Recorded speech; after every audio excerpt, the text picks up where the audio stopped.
Hi, I'm Marcus Weldon. And my name is Phil Reid, and this is the Director's Director's Cut Cut on Trades. on Trades. So we never quite get that right, but it's okay. It'll be different each of our episodes, and that's all right. So, Marcus, I would like to start off with you brought in a dynamic individual that you connected with be on this episode, and so Mr. Alex Dixon, who currently is the CEO of DRA, but we'll give him the opportunity to speak more about his current role and his background. But Marcus, what led you to contact Alex here and try and bring him on the show to speak with us? Yeah, so I'm a big LinkedIn guy, and I seen Alex's his LinkedIn page, and we started following each other based upon some mutual friends, and we both worked in the casino industry. And there's a picture he put up where he was in a hard hat, and I believe he was at Springfield Casino, and it kind of sent a light bulb off because I remember what it was like kind of working in the casino environment and being involved in construction projects, and him being the general manager there. I'm sure he came into contact with some of the same issues that we had as far as facility managers, dealing with contractors, working with the shortage of skilled trades people. And I wanted to hear his perspective of it, coming from a general manager role and a CEO role, and also talk about the emerging Black leadership in these executive roles as well. That's right, folks. You did hear that correctly. He did say CEO. So I did want to put that back out there. So, Alex, if you would, please go ahead and tell us about your current role and your background. Well, Philip and Marcus, thank you guys for having me on. I really appreciate it, and I'm humbled by the opportunity. It's an exciting time in our country. Just by way of background, again, my name is Alex Dixon. I humbly serve as the president and CEO of the DRA and Q Casino.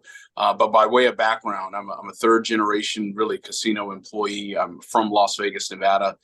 My family, we migrated out west in the Great Migration. On my grandmother's side, she left the plantation in Louisiana to come out in the mid 50s to work in emerging new economy, which was Las Vegas, as Vegas was really getting started. She raised nine of my aunts and uncles and my mother as a housekeeper in Las Vegas. My dad left Opelika, Alabama, and joined the Air Force and was stationed at Nellis Air Force Base, and that's how we got out to Vegas. But my story, I grew up in the suburbs of Las Vegas and played a lot of sports. I went to Howard University in Washington, D.C., where I studied finance, and I got exposed to Wall Street, where I started with Goldman Sachs in New York, then moved to London, and I finished in L.A. My wife and I met in L.A. We moved to Vegas, started our family. And I was working at a boutique investment bank where we were raising capital for big developers who wanted to build master plan communities in Las Vegas as really it was growing. But we were also raising money for developers who wanted to build casinos. And so it was through that process where I really first interacted with the general manager of a casino, and the kind of light bulb went off and said, hey, that's where I want to kind of be when I grow up, or at least for the next phase of my life. And so left there from the bank. I joined Caesars Entertainment. I was a director of planning and analysis. It gave me an opportunity to really learn about development as well as the casino business by going through and helping leaders who are running these businesses through their capital allocation processes, their planning, their budgeting, but really just had an opportunity to get coached, mentored, and developed. But while I was there, I was able to use my investment banking background. I moved over to corporate, and then about in 2012, really Maryland had passed legislation that opened up gaming in the state of Maryland, and I knew at Caesars we were bidding on a license to operate a facility, to really build and operate a facility in Baltimore. So moved to Baltimore 2013 with my wife and now 3 kids. We moved there and we raised $442 million of project level debt to build a facility, engaged with the city, hired a general contractor, and we literally built the facility from the ground up. My role, I was assistant general manager. So once we built it, I was responsible for day-to-day operations. Spent a couple of years, and then all of a sudden, I started to get calls I got a call first in Tunica, Mississippi. I didn't get that role and opportunity, but we did choose to move to Springfield, Massachusetts, where I started as a general manager. We were developing, it was a little under $1 billion project on 14 acres in downtown Springfield, Massachusetts, which is about an hour and a half west of Boston, about 25 minutes from north of Hartford. But it was an amazing opportunity. Again, we hired 3,000 people.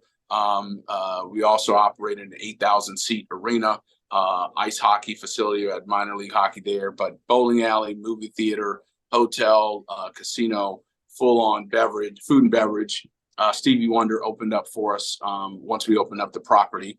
But sometimes in corporate things don't work out and my job was going to be eliminated. I was the number 2 on property. But I landed as a president, chief operating officer at Circus in Las Vegas, where I was fortunate to lead the 11th largest hotel in North America. Circus is a behemoth, and we had a great theme park business as well as just traditional integrated resort. But again, life sometimes throws you curveballs, and MGM decided to sell Circus. And I stayed on through the sale.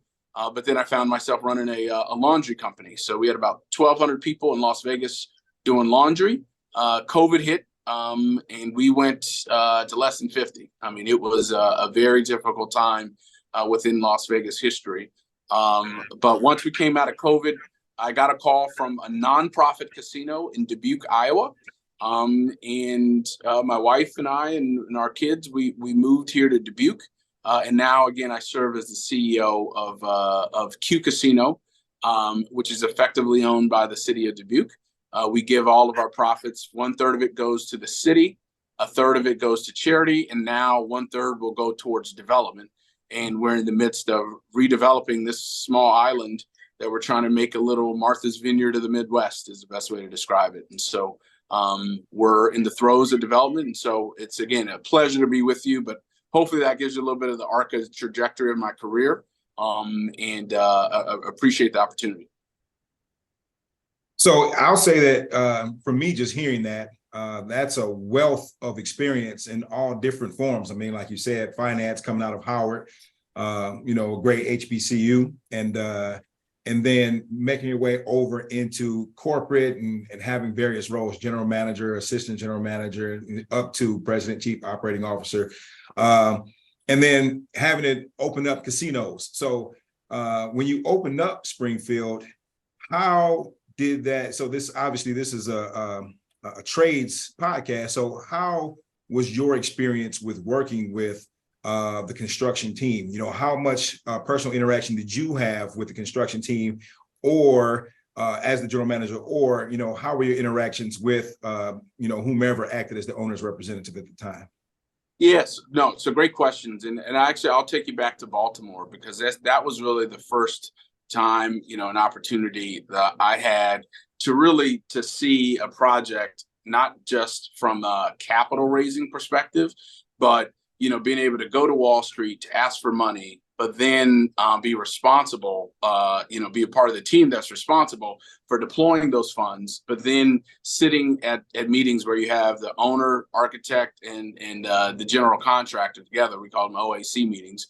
But be able to say, okay, hey, now that we have a concept that we have on paper, and we know from a financial perspective what we think we can make, then it's a question of, okay, well, what are we going to build? Then go and find someone who can really help you to take that vision, put it down on paper, and articulate that in a manner that can actually physically come to life. And so it was an amazing process to be able to really to onboard each of the different components that it takes to go from concept design, that literally we had to do demo on a piece of dirt in order to build a building. And then you had to hire the people who were going to be operating in that building. And so that really provided me an opportunity to learn the process from soup to nuts, to get to know, okay, not just the owner of the general contractor and the person who's going to bid, and then how do you manage through project labor agreements to make sure that you've got, in some cases there's union shops, non-union shops. How do you divide up the work so that smaller contractors can get an opportunity? How can you get women on into the workforce? How can you make sure that small, minority-owned businesses and veteran-owned businesses have a shot to bid, and then therefore, how do you create your bid packages to make sure that you can have folks to be competitive to move on, all the way getting down to the actual folks on the job site, so that when they arrive, what's their process and onboarding like, so that they're safe, they can get home, they know how to enter and how to go, all the way down to the turnover schedule, where it is important to say, okay, hey, what is done to a contractor, it may be different from the employee who needs to walk in and go to work. And where where it's really important is, as you talk about turnover schedules in different spaces, is it's really defining to say, hey, is the outlet there, or is the machine that needs to be plugged into that outlet there, right? And so it gave me an opportunity just to watch and listen and learn the level of detail it requires to bring a multi-million, in some cases billion-dollar projects to life. And so the short answer is, or the long-winded answer that I just gave you is, I was very involved, and it was an opportunity of a lifetime that really helped to differentiate the next decade in my career, which I've been in the midst of. Right, Marcus. No, I mean, I'm sitting here soaking it all in, and I love the something you said that stood out to me, and giving the smaller contractors an opportunity, the women contractors, the minority contractors, and these are topics that Phil and I touched on our podcast.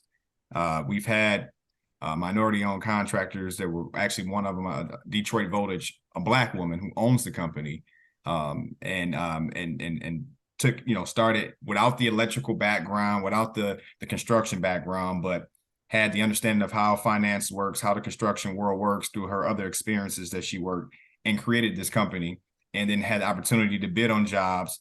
And by her being a woman, was able to even have more incentives based upon that. So kind of walk me through, like, what was the bidding process, and how did you structure it so you can get some of these minority contractors to come on board? And I know there's a lot of red tape in there with casinos and union shops, but kind of your version, kind of how did that happen? How were you able to put it down so those guys can get opportunities?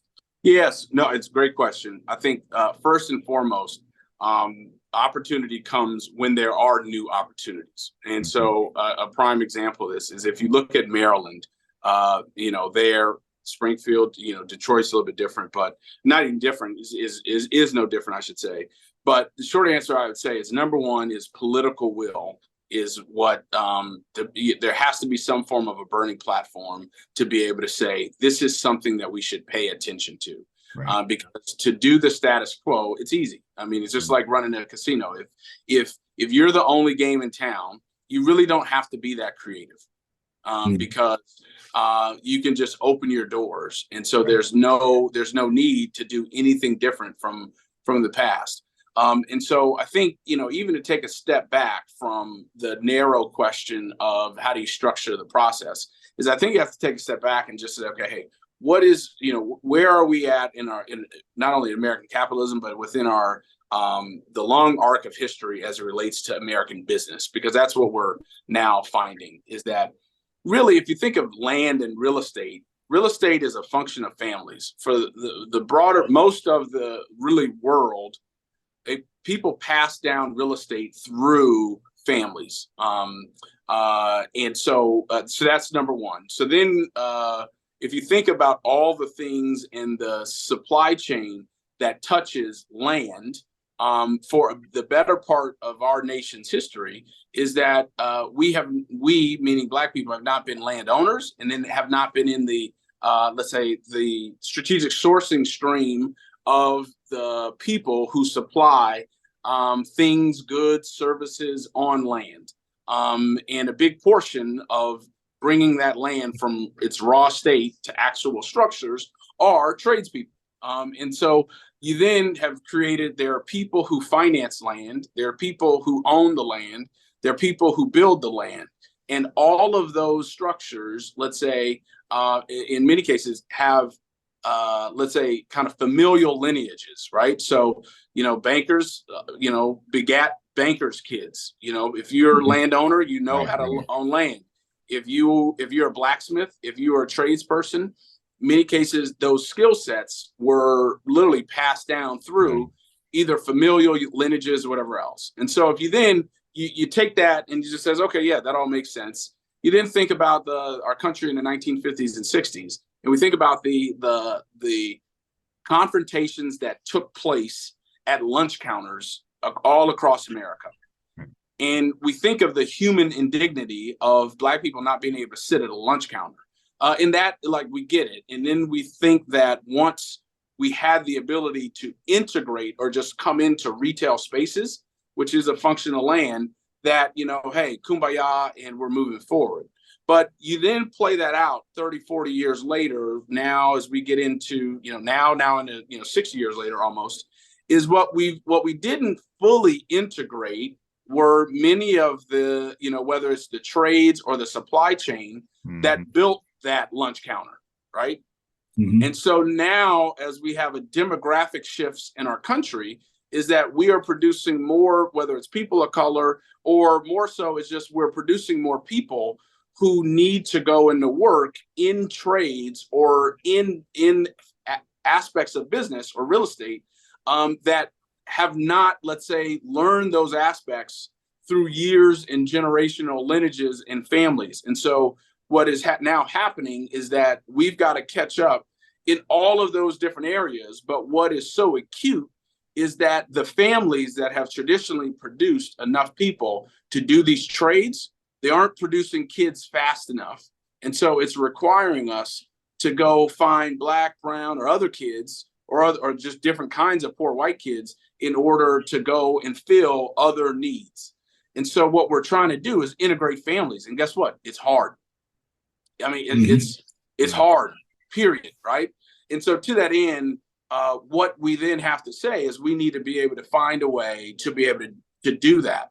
And so what we've tried is to basically, you know, integrate from an ownership level, as well as the front line, let's say new people and tradespeople kind of coming in. And so there are rules, there are structures and processes and plans and groups like National Supplier Minority Development Council, like they do this and they know this to the T. What I think, you know, because without getting caught up into that minutia, it's the only way that you can integrate, or the only way that you can, you know, create opportunities, if you're intentional and you say, I'm going to take this person who does not have a 4-generation, let's say, kind of history of producing this good or service, and I'm going to coach, mentor, develop, and provide them the working capital in order to be able to help create a new lineage so that they can pass this knowledge down to their kids. And as long as we can figure that out within the next 10 to 15 years, we're going to be okay as a country. But if we continue to fight and, like, you know, try to exclude, that's where we're going to continue to have just low simmering tensions that just aren't needed, because where we can be great as a country is if we unlock human potential in people from the trades room to the boardroom. And that's what I've been passionate about. But when you recognize someone's humanity, you then are able to say, hey, although I'm giving you the prime general contracting opportunity, I need you to find a way how to get women, minorities, veterans, groups who may not historically been involved in this, give an opportunity. But it all starts with political will, as well as just the humility and desire that we can be better and grow our economy as long as we're including people into the workforce. You know, I was taking a little notes of a few things that you said, and like one thing that you said that stood out to me, and things that we've talked about here on this podcast, was you said that families and historically that are trades families are not producing the same amount of kids, or the business needs for trades are just outgrowing those who are. And so that was really the mission, sort of similar to what you said. Our mission has been, you know what, let's get more people into just knowing about the trades, because a lot of people have no idea about, you know, various trades, and they have no idea how to get into them, you know, or what to do, or what training they could take to pass the various tests. for those various trades. And so that kind of, really touched near. And the same is true for white people who didn't grow up in the trades. Yeah. Yeah. So it's not like, the trades did a great job at, let's say, marketing outside of, their own households for, let's say, years. And this is not a knock. It's just like, it is, look, this is hard, technical, it's rewarding kind of work, but you have to be there. It's an apprenticeship. I mean, like in the truest sense of the word, someone has to bring you along, and it's intimate and it's close and it's one-on-one and it's unique. No jobs are alike. And so the thing is, like, it's hard, period. And the barriers to entry are difficult. That doesn't mean that means we have to be even more strategic. We have to be even more direct to be able to pull people along, let's say, to be able to do it. Absolutely. Yeah. And, I'm one thing too that, Alex, you probably don't know about me, but I'm also involved in a nonprofit, vice president of a nonprofit. And one thing we do is we target young women, and we've created a pipeline from a alternative school called Pathways Academy, where young women have had children early on. They were kind of booted out the Detroit public school system, moved into alternative space, and now they have a child, but they can't be forgotten about. So what we have done is create a pipeline from that school to our program, Redeem Detroit, train these women on how to do basic trade knowledge. Is almost like handyman tasks in the beginning, right? How to change your filter on your furnace, how to change out, a small, the toilet flap in your toilet, your float, how to do different things, basic maintenance around the house. And then that's kind of like a pre-apprenticeship to get them prepared, basic knowledge to send them over into the actual apprenticeship program. And you're touching two generations at the same time, because now you have the child, to kind of speak on what you're saying too. You have the mother, if you can tie it in to bring the father on board, and you also have the child here. Now you're creating this pipeline where you're passing that knowledge down to the next generation, which will be the kid who will grow up and say, hey, he may be the next tradesman or the next business owner to own a contracting company to facilitate some of these trades throughout Metro Detroit. So that's kind of our goal here. No, I mean, it's amazing. One, thank you for doing that work. But I mean, you just think of the math, right? Let's say you have a 48-year-old mother and a 32-year-old, let's say, son or daughter, right?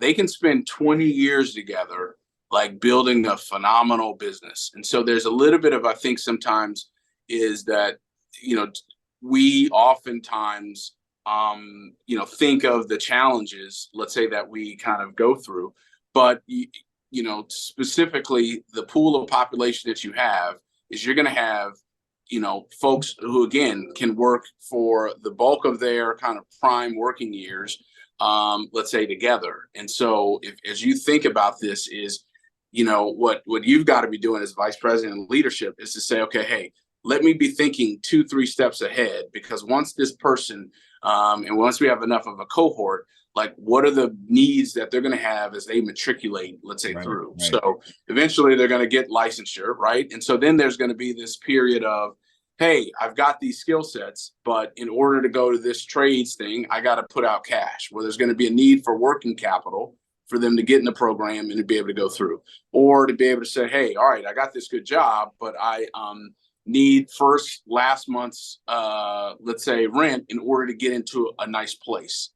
Or, how are we opening these pathways for Habitat Humanity so they can own a shop, so that by the time they're through with this, and then you get into like, okay, well, who's going to bank them? Who's going to provide working capital? Who's going to, provide the website and other services? What are the shared services so that they can just do the work and someone else is doing the marketing, the billing, and everything else? And the other one is just like, look, soon just start and open a for-profit arm. Because once you get that pool of work, I think, it's just going to be important. Or leading that nonprofit, because look, I run a nonprofit, but we make $20 million of free cash flow. We're a nonprofit because we give our money back to the city and because it gives back to the city. But being a nonprofit doesn't mean you can make money. It means you just can't take that money out of that organization as an equity distribution. So to that end, a lot of these nonprofits should be doing their service for a fee or for money, and you just redeploy those funds back into the program or back into the services, if that makes sense. Makes perfect sense. Makes perfect sense. And some of those, a term that we use are the wraparound services. So when you have a child who's getting off into, even if it's a trade college or whatever it may be, what I've noticed is that they get thrown off the map a little bit because they got so much other stuff going on at home, right? So you alluded to that a little bit, and those wraparound services may include transportation. So we offer transportation to get them to point A to point B, and giving them a network where someone like yourself could be able to that exact spiel that you just gave us here on our podcast, tell that to them so they can be open to understanding, hey, this is an opportunity here, get that brain flowing and thinking of alternative ways to make money. Well, and just to hop in there is we lose a big portion of our workforce because of the 4 first years of life that's really tough. Meaning if you're a 16-year-old single mother, from 16 to 20, I mean, it's hard. Like I can only imagine, and it's hard, but we shouldn't lose that same person, that same worker from 20 to 60 because they had a tough go at it for the 4 years from 16 to 20, right? So there's a little bit of hey, how do you hang around the hoop such that at some point something clicks and then boom, you get 40 years of worth of productivity. But the shortage we're seeing in the workforce is that, number one, we've cut off immigration, into the country. And then we say, hey, we have these number of people, but we've been overly reliant upon a sliver of the population that is, let's say, flat to declining to produce a disproportionate amount of our tradespeople. And so all this is doing is just a math problem. It's so how we're going to break through and match the people who need jobs with the growth of our economy that needs to get done is going to be this hand-to-hand combat of what you're doing, let's say, with these folks. And so to that end, it's you want to stay focused, stay motivated, be structured, but also find a way to make money, because ultimately you are taking, let's say, people, unlocking that human potential and putting, a direction to be able to go through. And with more resources, you'd be able to go be a bigger fisherman of men and women to be able to go do that, or hire someone, on staff to be able to accelerate. And so, so much of this is when you have people at that transition, whether it's, right before they leave the school system or right as they graduate high school, how are you taking that, on the margin wide receiver from the football team who talking about going to JUCO, he doesn't go, but how can you get them with literally 2 weeks after they walk? How are we getting them into a trade shop? Don't talk to them in March of their senior year because they're still living high, got good money, got whatever else. Literally within 72 hours of them graduating, they go out that weekend, have a good time, spend all their money, and then come Monday morning, that's when they're open. Because it's really okay, what's going on, what's next, and how are we engaging? Because we got to feel it. But if we do, we're going to create another version of middle class within the Black community that's going to do amazing things throughout our country. Absolutely. And there's and this is not to say because so many people are still going to go off to college and go be your finance majors, your accounting, and all of the above, and different various educational avenues. But so you made me think about something. So as people are going to college, how many people do you think are actually looking at it appropriately? Meaning, if I go in this field, how much money will be made, or am I just going to accumulate a lot of loans and debt, for a job that's ultimately only going to pay me, $40,000, $50,000, a year to start for probably the first, 5 years or so. What would you say towards, people that were trying to make that decision between trades and going to school for, a field like that? Short answer is going to trades. And I mean, I went to college. I've got kids and kind of going in. I would want to get them exposed because if literally 3 weeks ago, maybe it's even more than 3 weeks ago, maybe 2 months ago, the world changed with Chat GPT and artificial intelligence. And so what I mean by that is, one, college degrees, let's say, will lose value.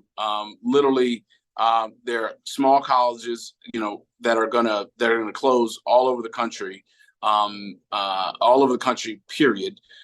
Just because of our demographics, we're reaching an enrollment cliff, meaning, there's fewer and fewer high school students. They're going to be filling up these small colleges. Number one. Number two, and the nuance is like, look,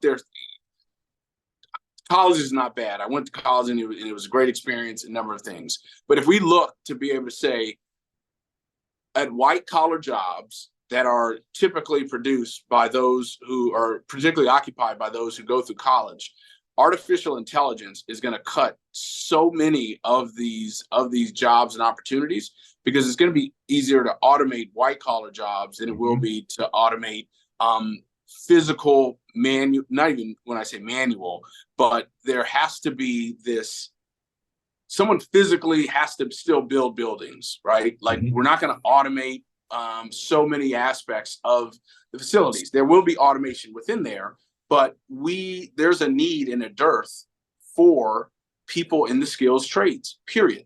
And I don't see that going away for a very long time. People think about, oh, well, what about automation and a number of these other things? The other force that we're dealing with as a country is that increasingly private equity, which invests money largely in 7-year cycles, is taking on an increasingly growing part of our American economy. Meaning people are buying up businesses owned by these companies that want to buy them, either cut costs, drive up revenue, or deploy technology to get a return so that they can sell it in 7 years to someone else. The issue with that is that in some cases, the new disruptive technologies that we're creating, if they have longer than a 7-year payback cycle, private equity companies is going to say, well, I'm not investing in that because I want to get my money out within 7 years. So there's going to be an overemphasis on capital light, let's say, automation that can automate white collar jobs, because it's going to be less capital intensive, let's say, to do so. So everything that, let's say, could be done in some form of automated fashion, we're going to see a hyper reduction in middle class, college graduate, white collar workers who all they do is not necessarily work from home, but work in an automated fashion. If there is not some form of a hybrid physical in-person building, creating something, it's going to struggle. And the last piece I would say is we are onshoring globally our supply chain to the US. Yeah. And those jobs will be much like operating a machine, doing something, adding to it. But a lot of the jobs that we shipped away are now coming back. And there's only going to be a handful of people who are coding and, developing those things. There's going to be a lot of people assembling, making, doing all these things, whether they're chips or more advanced materials. So a longer story of that is just to say it is okay. Not even is okay. It's like, I'm a spreadsheet person. If you take 100 kids and you say, okay, hey, you can go and do a couple things. You can do a couple Google courses, and then here's your pathway. You can do, skilled trades, and here's your, let's say, cash flow stream, meaning then there's the other kids who can go, hey, you can go study, liberal arts, which I'm a huge fan of, but you can take out $100,000 debt, and then here's the risk. You're going to have to move 5 times, do this, do that, do that. And then it's just say, hey, pick which cash flow stream you would like over the next 40 years. Right. Right. And so sometimes just we get so scared to talk about money, but we just should, just to say, hey, look, you can spend 4 years, you're gonna have a great time, you're gonna go into this much debt, and this is likely what you're gonna be doing, but you're gonna be paying and having a net worth for 20 years of nothing, then it'll go up. Or you don't have to spend any money. Here's what you could be making, and it's pretty much the same as that college graduate, if not more, without the debt. And so I think just articulating that in a just very black and white profit loss, ins and outs way is, I think we can reframe this decision, because then I think people can make some good educated decisions. Yeah, and I think community colleges are going to have a huge role in this too, because one thing about a community college, it had this stigma for a long time, like you're not smart enough to go to a 4-year college, so now we're going to send you to a 2-year college. But now the eyes are opening up where it's like, okay, you know what? Maybe I do get that experience and go to a 2-year college where they have programs that you get a certificate, right? A certificate where you literally a 1-year certificate in electronics. And of course, if you want to go and you finish your 2-year and get you that 2-year degree and maybe electrical engineering, and then with that electronic certificate and that 2-year degree in electrical engineering can actually get you into a job right away, making some decent money, and then get with the company. Let's say you were Ford Motor Company and have them pay for the other 2 years through a tuition reimbursement program. So now now you just kind of you went against the grain in the sense of what social norms are, but what you're doing is you're outthinking the system, because now you're like, I just got a certificate and a 2-year degree that got me a job. I took advantage of the tuition reimbursement after I got the job. Now I have a net worth of whatever, based upon I started my 401k early. I didn't take out any college loans, so community colleges play a huge role as well as the trade. No, I 100% agree. And I think the one thing I've seen, and I've been in a number of different, markets, is I think that what the community colleges need to do just a better job to really overcome that stigma is just the big 4-year universities just do a really good job of building the brand, having the swag, you're feeling like you're doing something. There's an element of being able to live on campus. And so I think to the extent that we're able to build, let's call it tiny home communities, or having some form of a residential or some form of a swap, and really building up on the extracurricular. I think of my family, had we had a little bit more, let's call it, a little more athletic teams that were at community colleges, I think we could have gotten a lot of these, and I just call them the cheerleaders, the kids on the track team, kids who for 4 years, or really for all their life, athletics has been that tool to kind of pull them along. But just imagine if we just hey, we're having these sports teams at these community colleges, and multiple of them, just to find ourselves more people to get into the trades. Because they say, hey, look, you don't have to go to college, but you have to be enrolled in one of these, the programs that you just described. And so, they just do it because, look, it's a means to continue to play ball. And so I think we have to innovate from a marketing. What I'd say is, like, community colleges has great steak, but we need to add a little sizzle, right? Just add a little bit of the sizzle of the 4-year to make it cool, in the same way that the military has just done a good job over the last 30 years saying, hey, look, we can't be overly dependent upon the families that used to fill the ranks of the American military. We need to branch out. And so that's why you've got the big marketing arms. One of the biggest marketing companies in the world is really the American military. Yeah. I'll say this, on your side, you could probably go be on the board of a community college, because you've got some good ideas. That's for sure. No, those are going to be the breeding grounds of the new economy. And I think for us, it's this kind of WB, kind of Booker T kind of discussion along the way. But a little bit of this, like, what has to be done is supply and demand. And right now, there is not healthy supply of people who either want to go in the trades or in the trades, and there's a supply. And so it's going to be faster and easier for a group who speaks English, who lives here, who with the right, let's say, push exposure, we can ramp up to close these gaps. And these gaps, by the way, when I say trades, airline pilots are Right. tradespeople as well. Like, I mean, again, you don't have to go to college to be a pilot. We had an episode about that. We had a gentleman we both used to work with, and he came on board, and that was our second episode, I believe, right, Phil? Our second or third episode. Second or third, but he's not a pilot though. He's aviation. Aviation tech. So, Yeah. but he goes and he works on the planes, to make sure that they are flight worthy. Same. No, but it all the way up. One of my best friends in life, he's a pilot down in Houston, and we grew up in Vegas. He went to Tulane, played baseball. One of his friends on the team, their dad had a plane, and then he went and started getting his flight hours while in school. I mean, making very good money, Right. very good money.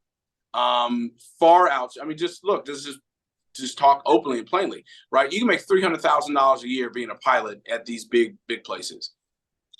There are most people who are graduating college, who are working in middle class lives in really good, let's say, big companies that will never sniff, north of 100, 150, 100, whatever else a year. But this is a skill, and it is a skill. You have to be taught, you have to be mentored, you have to be coached.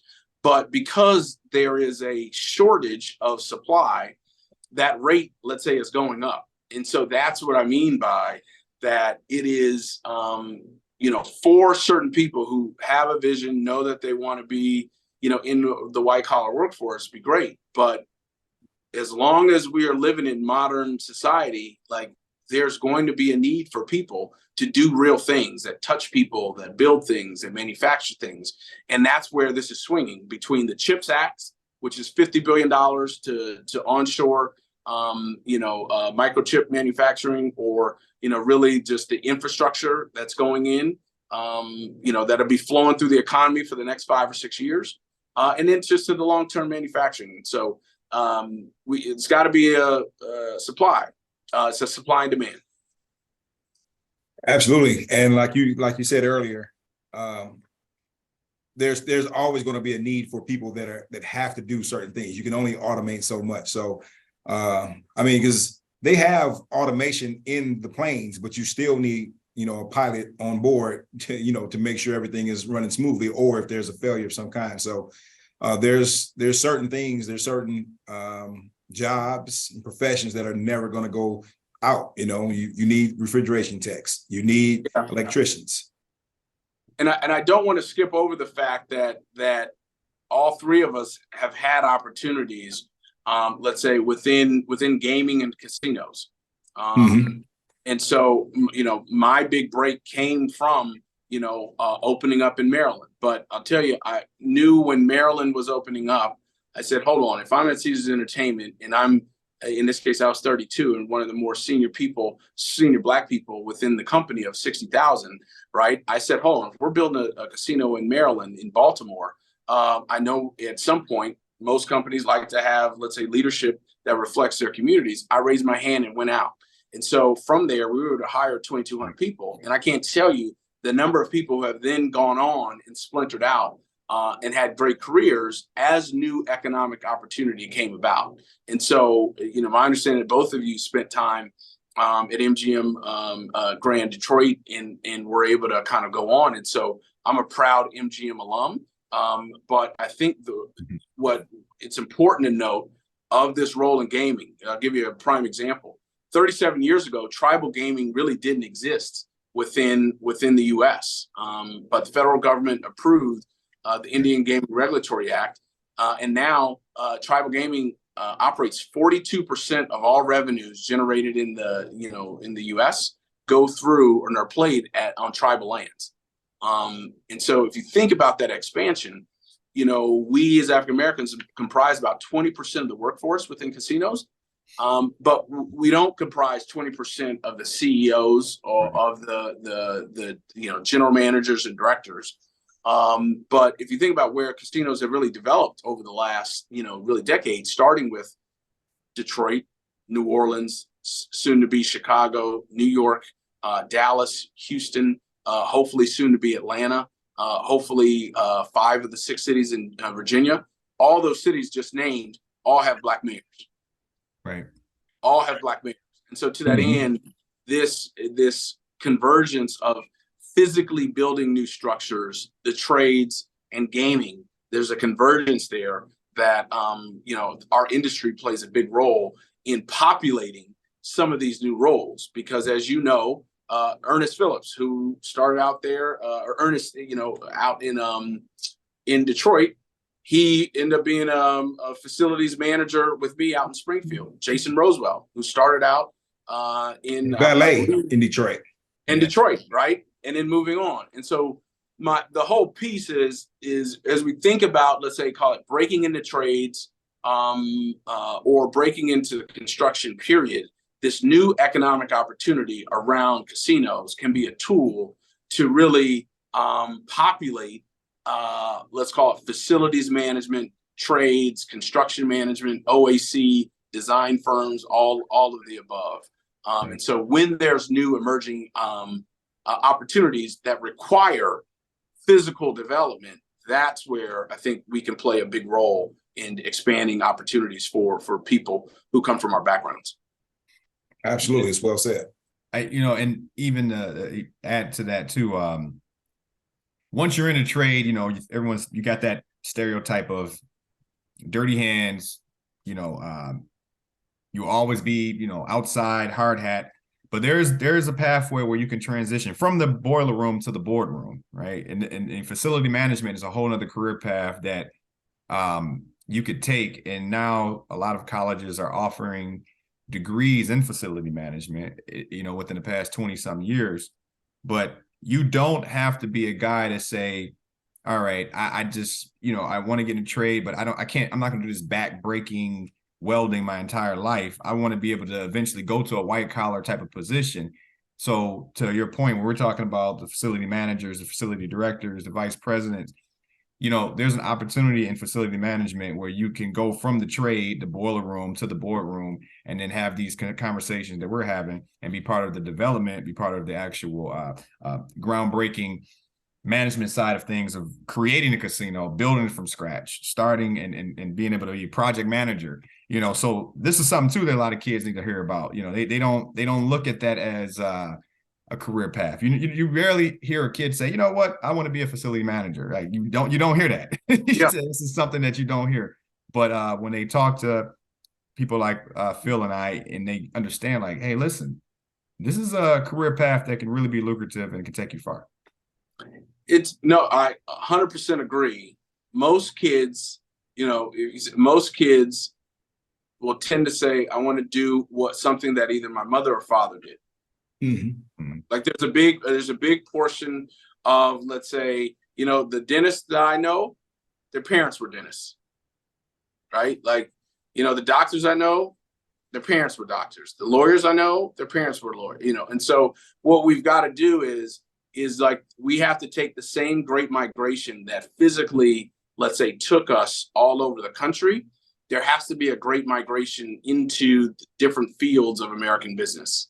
And so as we think about that, it's like everyone who lands in a spot, they have a moral obligation to be able to reach back and pull someone up, and not just open the door for an interview, but it's literally to germinate so that, we can, populate these, let's say, different fields, and then just within our culture, like, we've got to make sure that there's dignity in work and that we value people at every rung of the economic ladder. I think our generation, as we grew up with hip hop, like there's such a glamour about making money, about, living, certain career paths to be able to, let's say, get to the top.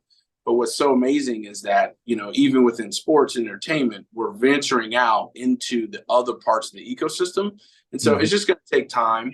But the way that we we really can kind of jumpstart this is through really getting women into into these jobs and into these careers, because that's how you take, you get one family into it, really led by a matriarch, and we can flourish exponentially.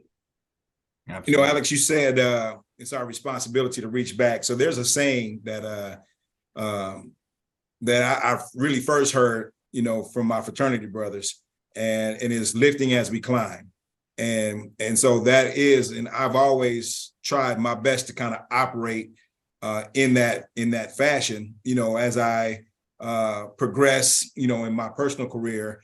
I've always tried to talk through, but I'm glad to hear that it's, that's a prevalent, thought process for many people, especially someone who's enjoyed various amounts of success, such as yourself. So that's always good to hear. No, I appreciate it. Go ahead, Marcus. No, I this was a very, very informative. This was it was something needed for sure. I needed to hear a lot of stuff that Alex spoke on is things that I've been, working on with Redeem, and the women, getting them in the workforce. You're absolutely right. We need to do a better job at doing that. No. Sorry, I was going to say, and I'll say this, Alex. This conversation here, we're absolutely putting it on, for the podcast, because we want others to hear all various aspects of not just trades, but the business side that goes along with it. But this also has been very eye-opening and helpful to Marcus and I. We both talked about it before we connected with you, and said, it's going to be interesting to see, the things that you have to say and your take on a lot of these things. And you didn't disappoint. So I appreciate you coming on with us and kind of talking through us, because it was a little bit eye-opening for me as well with some of this conversation. No, I think you are young guys that have literally think 30, 40 years ahead of you. And so the work that you're putting now in your 30s and early 40s, you're going to be able to reap those benefits, even when you still have a good runway to be able to benefit from them. So literally, if you think of the mothers and the people that you're touching, in many ways, you're going to be able to leverage or reap the benefits of their children, who they're going to, rear, to be able to say, hey, this is what you're kind of going to do. And so by the time you all are owning your own facilities management companies, or owning your own real estate, or owning your own property, it's like literally you're preparing the workforce in the next decade when you guys reach your next level. And so I think what's important is just kind of keep pounding, keep fixed expenses low, learn how, revenue is generated and how you keep expenses. And then just, kind of build good credit. But by staying in this space, with the sheer amount of volume of people in the Detroit market, you are going to have an opportunity, whether it's in your respective institutions where you're there, or into the future as you all branch out on your own. It's really important is to soak up everything that you can from the institutions where you are today, and value those relationships, but continue to give back while you're climbing. And I love that as well. And so I really appreciate the opportunity to be on with you guys. I wish nothing but the best, and keep pushing. Appreciate it. Alex Dixon, everyone. This has been very enlightening. Again, we want to say thank you for your time. Marcus, any parting words before we shut things down? Thanks, Alex. Thanks for coming on. Taking time out your busy schedule, man. It was greatly appreciated. No, thank you guys. Have a good one. All right, you as well. Let me stop recording here.